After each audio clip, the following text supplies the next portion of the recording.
It's just after 5. I've had a hard time getting up this morning. I picked a bad place to pitch my tent, which probably has a little something to do with it. I slept, but I didn't sleep great.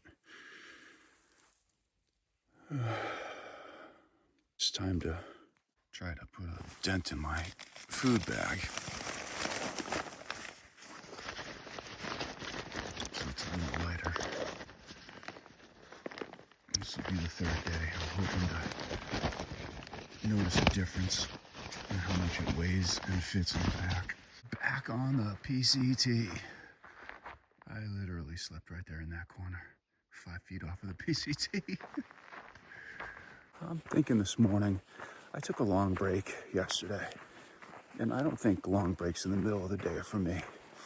I've never done that on any of the long trails I've hiked.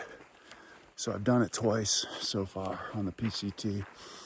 Once during the aqueduct section under the bridge, and yesterday at the water source. The day before at the water source, I took a break, but not that long of a break.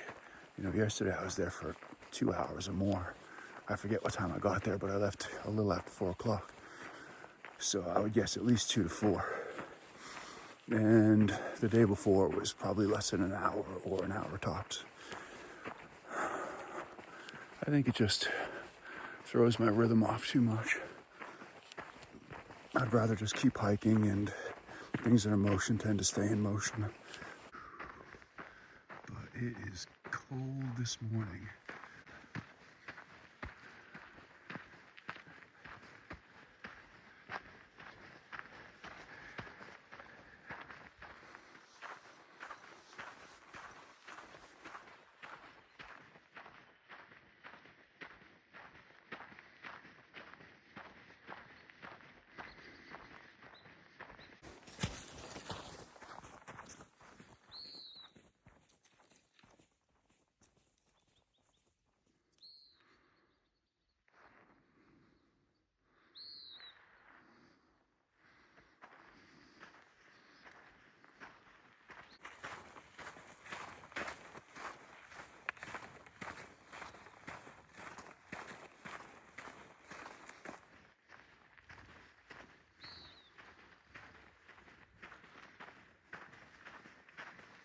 So I've been hiking for like 45 minutes. This section is absolutely beautiful, and for right now I'm walking across the top of it with very little elevation gain. So I did climb quite a bit.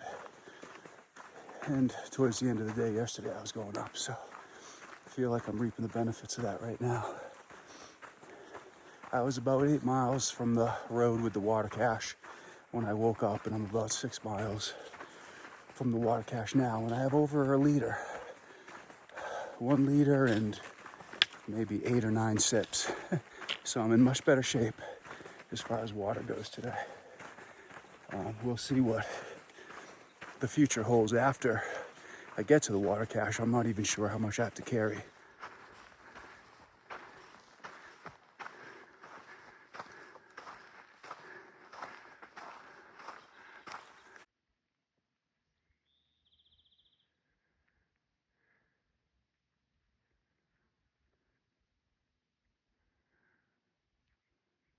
The bag's recognizable, right? Yeah.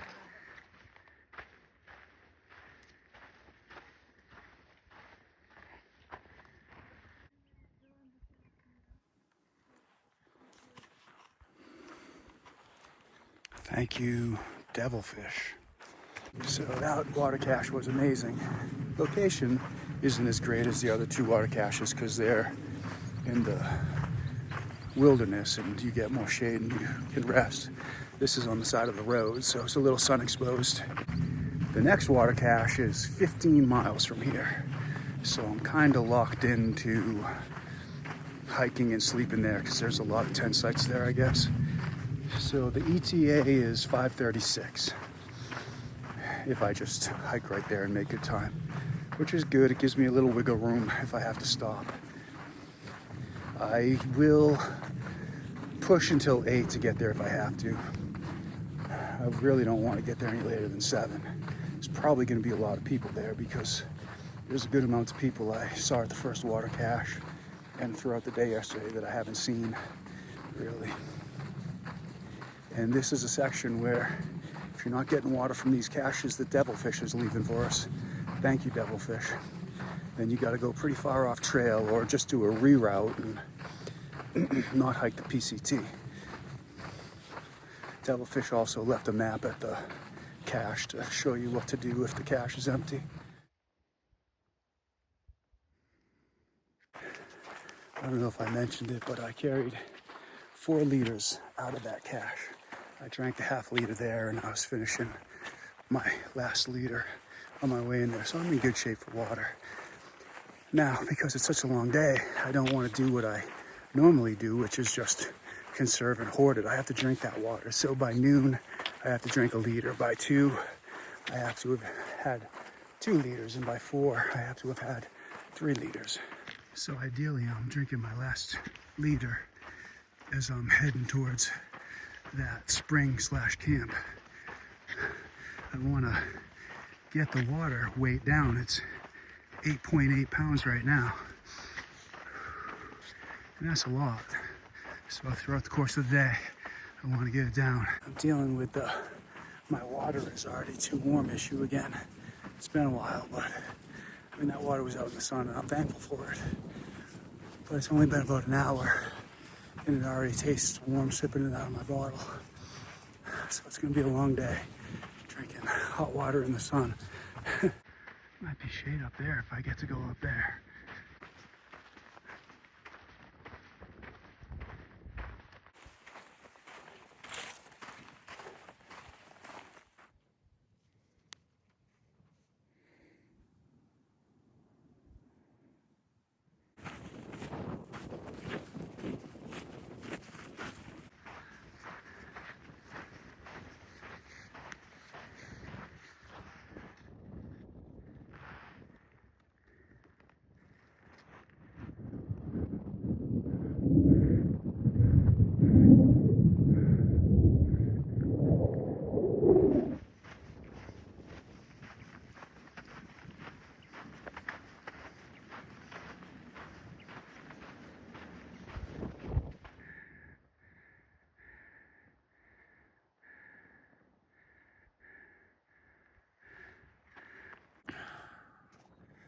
So 6.2 miles, ETA 3 hours from now.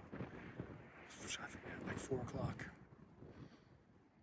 And the elevation isn't bad at all. I'm at 5,700 and the 10 site water cache is at 5,300.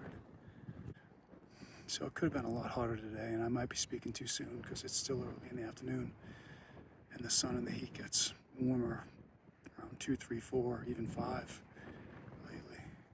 Nothing really to do today except for hike, carry water, drink it warm. I can hear him shifting through gears.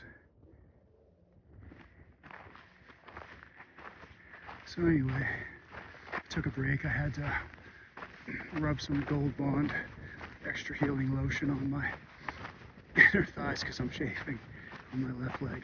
TMI, TFB. I did look at the weather and I'm sure it's different up here in the mountains. A cool breeze really makes a difference, but it was 86 right now.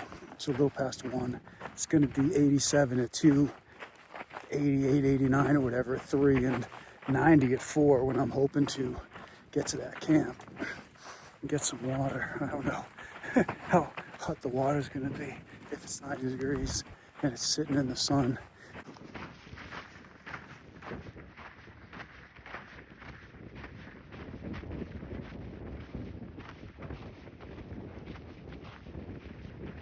The worst part about today, and I've been holding off biting my tongue to complain about it, is loose sand. I hate loose sand. And the only thing that's worse than loose sand is loose sand going uphill.